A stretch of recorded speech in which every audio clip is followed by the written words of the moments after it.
Але все ж таки, попри ось цей розквіт, якого Русь добилася за Ярослава, у держави була одна дуже єдина і серйозна проблема. Це була проблема, закладена в самій системі престолонаслідування. По факту її нормальної, адекватної на Русі не було. Тобто помер Володимир, він ніяким чином не узаконив і не вирішив, хто після нього має правити. Помер Ярослав Мудрий, він думав, що тобто він дасть своїм дітям уділи певні, і, допустимо, там один в Новгороді буде правити, другий там в Переяславі, третій в Чернігові, там п'ятий в Києві. І він вирішив для себе, що діти якби не будуть боротися за владу, і вони собі просто спокійно, нормально там погодяться, що хтось з них буде правити в Києві. І як це стандартно буває, а чому той в Києві, а чому я в Переяславі, чому в Чернігові і так далі, і так далі. І кожен починає між собою боротися, змагатися зі своїми дружинами, з арміями і йти там, допустимо, завойовувати Київ. Чому? Київ – це була столиця Русі і найрозвиненіше місто для торгівлі, найбільша кількість мешканців, тобто архітектура, і все повністю. І сама навіть легітимність на владу на Русі – це на той час Ярослава, відповідність володіння Києвом, воно давало легітимність відповідності на володіння і управління всією повністю Руссю. Тому і важливо було, хто править, власне кажучи, в Києві. Тому між ними це закономірно починалися конфлікти за владу. Це явище історики називають феодальною роздробленістю. І саме ця роздробленість поступово послабила державу. Чому? До якогось певного моменту між собою всі воювали за Київ, потім зрозуміли, що Київ все ж таки вже не несе такого якогось великого значення для того, щоб йти за нього вмирати, чому було дуже багато князів, вони могли там помирати біля стін образно Києва та в боротьбі за нього. І по факту не князювати, не жити, не правити в тому Києві. Тому кожен удільний князь, він починає розглядати, допустимо, є, наприклад, князь в Переяславі, він з Переяслава, свого цього невеличкого князівства, робить, скажімо так, його кращим, крутішим за Київ, щоб вже не потрібно було йти завойовувати Київ. І так відповідності відбувається з кожною удільною землею Росії, і тому вона починає дробитися на дрібніші князівства. Тому, власне кажучи, у 12 столітті Русь вже не була єдиною централізованою державою. Це була швидше система князівств, які іноді співпрацювали, а іноді воювали між собою. І саме в цей момент на історичному горизонті з'являється нова величезна сила. Сила, яка змінить історію всього регіону, і ця сила – це була Монгольська імперія. Всі знаєте, що, власне кажучи, такого, можна сказати, останній цвях в домовину Русі, на жаль, це, власне, напад монголів і прихід, велике завоювання Чингісхана, і вже коли, власне, Батий після нього, дійшов до, власне кажучи, Русі. Але перед тим, як ми перейдемо до, власне кажучи, цієї підтеми, напишіть у чат, чи цікава вам історія Русі. І якщо ви щойно приєдналися до стріму, ви дивитесь канал «Контури історії», де ми говоримо про складні і цікаві моменти світової, і, зокрема, найбільший фокус я відвожу для історії України. В наступній частині ми розберемо одну з найстрашніших військових машин середньовіччя, імперію, яка за буквально там декілька десятиліть змогла завоювати половину відомого на той час світу, і про людину, яка стояла на її чолі, про Чингісхана. Ось. Тож, напевно, одна із таких найвідоміших постатей, якщо ми беремо завойовників, по сьогоднішній день, по сьогоднішній час різні фільми, якщо ви ведете в пошуку, тобто Чингісхан. Перший, напевно, такий відомий за нього факт, що його, насправді звали не Чингісхан. Ось. Відповідності, це ім'я, він отримав, коли по факту він став ханом. Ось, якщо брати це ім'я, яке йому дали батьки з народження, це, власне кажучи, Темуджин. Отже, на початку 13 століття світова історія входить у нову і дуже драматичну епоху. На величезних просторах Центральної Азії формується сила, яка буквально за кілька десятиліть змінить карту всієї Євразії. Це Монгольська імперія. І в центрі цієї історії стоїть одна з найвідоміших постатей світової, власне, історії – це Чингісхан.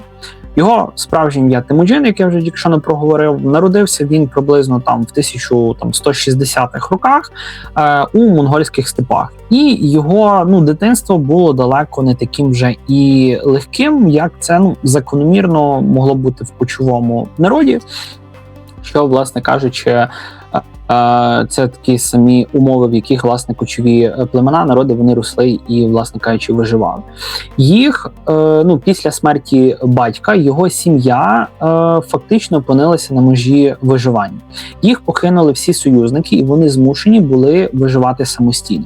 Саме в цих жорстких умовах формувався характер майбутнього завойовника. Темуджин поступово почав об'єднувати різні монгольські племена. Це було надзвичайно складне завдання. Чому? Бо так, Сергій, історія Русі завжди цікава. Тут важко не погодитися, що справді історія Русі вона завжди цікава, бо знаєте, це як теж є така приказка, що чим далі в ліс, тим більше дров. От з історією воно так завжди. Чим більше ви в чомусь дивитеся, розбирається, тим питань завжди більше, чим якихось певних відповідей. Ось тому прохання. Всі, хто доєднується, поставте вподобайку даному стріму. Якщо маєте якісь питання, можете задавати, писати в коментарі, можете написати, звідки ви. Ось, і наперед всім дякую за поставлену вподобайку, бо це реально важливо для просування прямого ефіру. Ось. Тому Темуджин почав поступово об'єднувати різні монгольські племена, і степові племена часто дуже ворогували між собою. Аналогічно, як це було колись там на теренах Русі і так далі. Тобто, якісь певні конфлікти, вони завжди знаходяться. Інколи це там, скажімо так, здавалось би, що це дуже би мало бути смішно, бо це якийсь дріб'язок, але інколи війни починалися там за чиюсь посмішку, за хтось щось не то так сказав, відповів і так далі. Тобто війни, якісь напади, вони дуже по-різному здійснювалися. Їх було дуже важко змусити діяти разом. По факту він став першим ханом, який об'єднав всі степові племена монголів.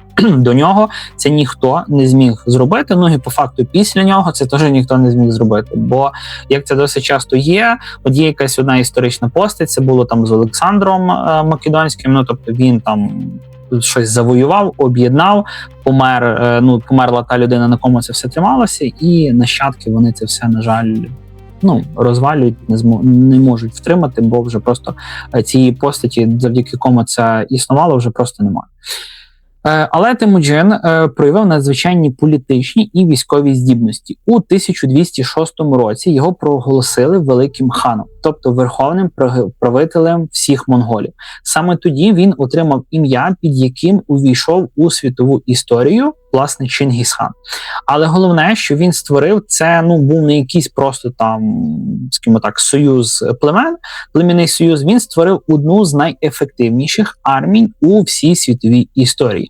Армія монголів мала кілька унікальних певних особливостей, за рахунок яких вони змогли завоювати весь Китай тогочасний, і, власне кажучи, за рахунок того, що вони вже змогли завоювати там всю Середню Азію і, власне, Китай, вони через то вирішили вже після цього рухатись на захід, власне, в сторону Європи, бо також, як це закономірно, європейські якісь мандрівники туди, в Індію, в Китай, вони все рівно рухались і так далі, розповідали про Європу, про багатства, срібло, золото, всі розкоші, замки, все і так далі. Тому закономірно для кочівників, для варварських, більше таких, можна сказати, народів племен, що вони в відмінності йшли заради власне завоювань загарбу.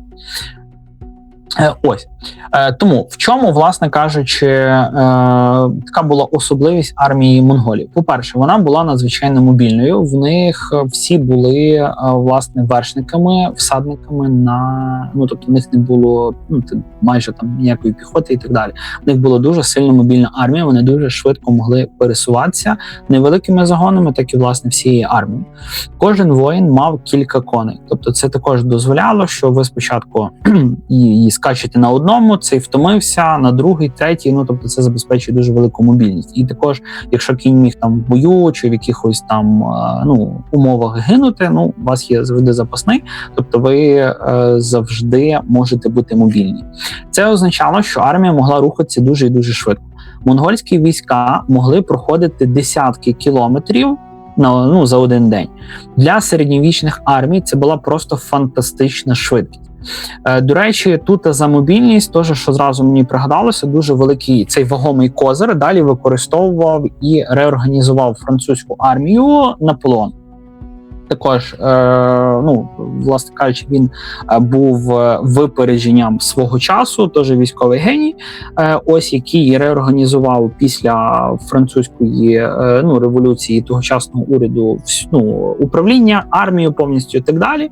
І відповідності вся їхня армія Наполеона була поділена на корпуса, дивізії, і вони могли максимально швидко, мобільно пересуватися і набагато швидше за тогочасних його противників. Це так, просто згадка.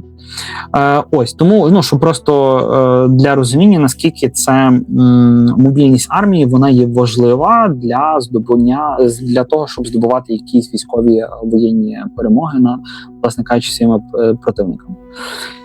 По-друге, монголи були майстрами стрільби з лука, вони могли стріляти на скаку. Тож, якщо так зараз в сучасних реаліях подумати, ще коли ви зупинилися на своєму коні, тобто прицілились, вистрілили, це одна історія. А коли кінь біжить, тобто на скаку при великому русі, монголи були дуже вправними лучниками, що також, власне кажучи, їм допомагало і було певною перевагою над їхніми ворогами. Монгольський складний лук був дуже потужною зброєю. Він мав більшу дальність, ніж більшість луків того часу. Тобто це також була, власне, перевагою монгольського лучника. Але ще більш важливішою була тактика. Монголи дуже часто використовували тактику удаваного відступу. Вони могли почати бій, потім раптово почати відступати. І закономірно, що їхні противники могли думати, що вони заставили монголів тікати. Що вони відповідності зломили їхні війська, армію, їхній моральний дух і, власне кажучи, за ними біжуть, а таким чином попадають в засідку монголів. Тому це було, скажімо так, дуже і дуже таке закономірне і мало, на жаль, для нас, чому для нас зараз за це теж проговорюємо, мало дуже такий пагубний наслідок для, власне, Русі. Так. Я бачу, що у нас все рівно все упор, кількість людей на стрімі, кількість лайків, вона різниця. Реально, народ, велике прохання. Всі, хто заходять, приєднуються, якщо ви вже якийсь період часу на стрімі, поставте вподобайку, лайк даному відео, даному етеру. Бо кількість, бачу, переглядів, вона взад-перед варіюється, тобто і відповідність лайків їх є менше за кількість, хто нас зараз переглядає, власне, цей прямий ефір. Також, якщо не підписані на канал, реально підписуйтеся, бо ефір присвячений тому, що вже на моєму каналі «Контури історії» є 2000 плюс підписників. Велика подяка всім вам, хто підписаний, хто регулярно переглядає відео. Бо це важливо для того, щоб YouTube просував, рекомендував канал, і, власне кажучи, щоб максимально більша кількість людей могла переглядати відео. Тому, коли, власне кажучи, військо почало переслідувати монголів, Ну, власне, вона вже втрачала порядок, коли бігло за монголами. Монголи різко розвертались за рахунок своєї мобільності і атакували, власне кажучи, флангів, брали в кільце, дуже любима тактика була монголів, і, власне кажучи, або знищувала всю ворожу армію під ноль, або, власне кажучи, брала у полон, що також закономірно, і ці люди могли далі потрапляти там вже в рабство, або, власне, там вже йти на благо тогочасної монгольської імперії. Ось. Так, і закономірно, що така тактика вона завжди призводила до катастрофи противника, і монголи постійно вигравали всі битви, всі війни, які, власне кажучи, вони проводили. Саме завдяки таким методам монгольська армія почала дуже швидко розширювати свою імперію. Вони підкорили величезні території Центральної Азії, потім настала черга великих держав. Була завойована держава Хорезм. Потім монгольські війська рушили на захід, і саме тоді вони вперше зіткнулися з військами руських князів. Це сталося у 1223 році, теж дуже відома подія і битва. Саме тоді відбулася знаменита битва на річці Калці. Це, мабуть, напевно, один із останніх таких більш великих прикладів битв, де об'єдналися всі руські князі. Там, зокрема, також брав участь Данило Галицький, ось який по факту потім, за рахунок того, що він об'єднав, відновив і почав правити в Галицько-Волинському князівству, яке по факту було правонаступницею Русі. Ось, бо після цього вже по факту Русь вона не відновилася, не об'єдналася як єдина унітарна держава, і своєї могутності, на жаль, вже колишньої вона не набрала. Тому по факту правонаступницею це, власне, Галицько-Волинське князівство Данила Романовича, тобто він став першим королем Русі. Ось також його нащадки, бо він був не єдиним королем Русі. Ось, але, власне кажучи, в нашій історії, тобто теж досить такий цікавий період, що, власне кажучи, були також королі. Тому битва на річці Калці. Руські князі разом із половцями вирішили дати бій монгольській армії. Але проблема була в тому, що руські війська діяли неузгоджено.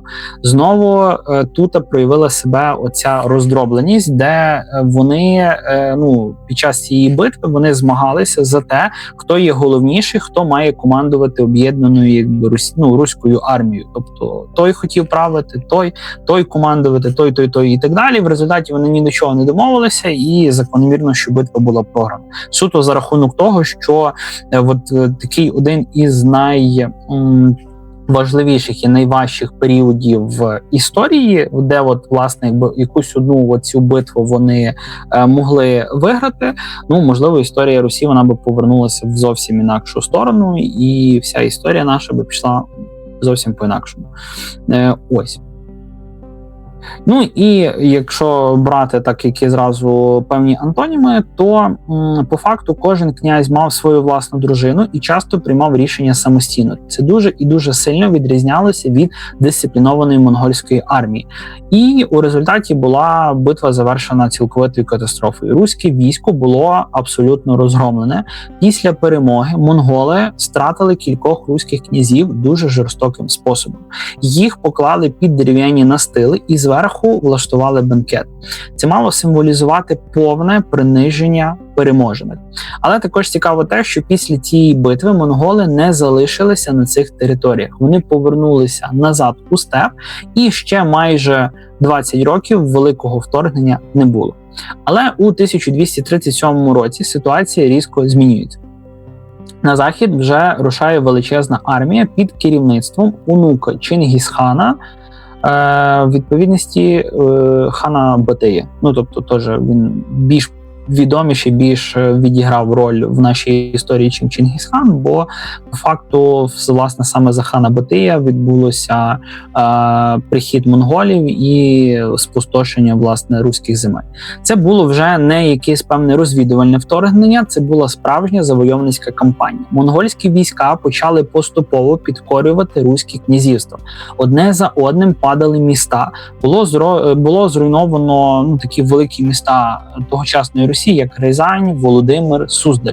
Тобто, по факту, ті терени, які зараз є московські, ну тобто вони найбільше, ну якби перший удар на себе прийняли закономірно. Чому? Бо вони знаходились найближче до тих теренів, з яких власне насувалися монголи. Тому закономірно, що вони перші відповідності і постраждали.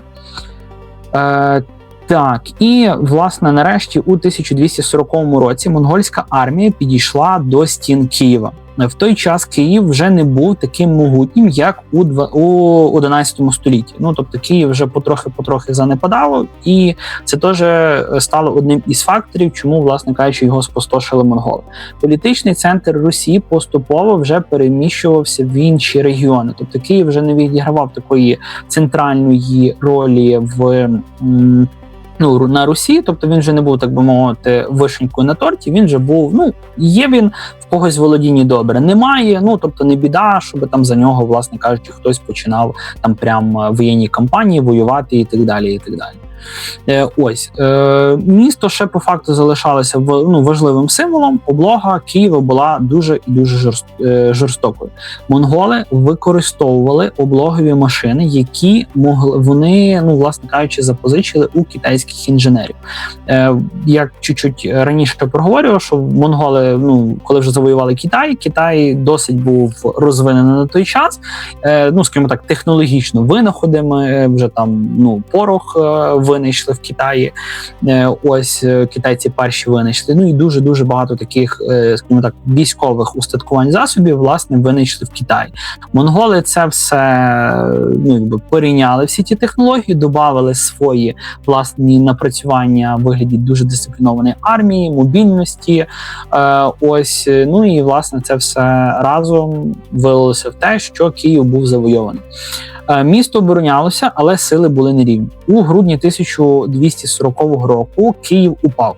Це була одна з найтрагічніших подій у середньовічній історії регіону. Місто було сильно зруйноване, і саме після цього починається епоха, яку історики називають монгольською залежністю або золотоординським періодом. Дуже багато руських князівств опинилися під владою Золотої Орди. Золота Орда, тобто це та держава, яка утворилася, власне кажучи, на тих теренах, які змогли завоювати, власне кажучи, монголи. Князі зберігали свою владу, але мусили визнавати верховенство ординських ханів. Цей період тривав понад 200 років, і він дуже сильно вплинув на подальший розвиток всієї Східної Європи. Але цікаво, що попри всю силу монгольської імперії, вона теж не була вічною. З часом величезна держава почала розпадатися на окремі частини, тобто там було вже дуже багато різних орд, тобто, знову ж таки, воно розділилося між нащадками Чингісхана, від одного хана, другого, третього, теж міжособиці, тобто одна орда воювала з другою, хтось пробував об'єднати, відновити імперію Чингісхана, нічого з того не вийшло, і по факту вони дійшли до свого занепаду, як і будь-яка, власне кажучи, імперія. І відповідності саме в цей період у регіоні починає поступово з'являтися нова сила. В регіоні мається на увазі на теренах України. Сила, яка відіграє ключову роль у подальшій історії всієї України. І ця сила – це козацтво.